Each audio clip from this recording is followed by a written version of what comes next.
ni kwamba nimshukuru Mheshimiwa Rais kwa sababu broad base ilipotangazwa, sisi kama watu wa ODM tulimpatia experts wetu.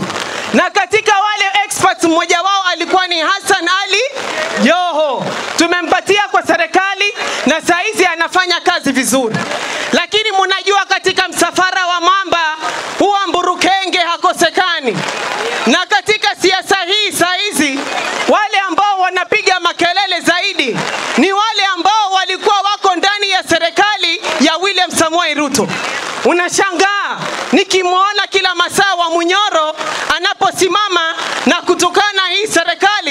Yeye wa Munyoro wakati alipokuwa ndani ya serikali, ni kwa nini alikuwa hazungumzi maneno yote hayo? Kama kuna vitu ambavyo vinakoseka saizi, kwa sababu saizi yeye hayuko ndani ya serikali, ndio ako na mdomo wa kuzungumza.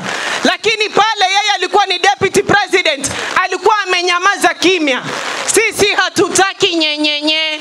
Ukileta nyenyenye, fimbo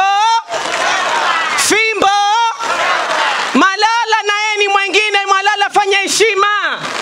Malala wewe ulikuwa ni secretary general wa chama cha UDA. Leo umetumuliwa, umekuwa na mdomo wa kutukana watu. Malala nataka kukwambia tena kwa mara ya pili, Malala koma kiume na magari uende ukasukume. Malala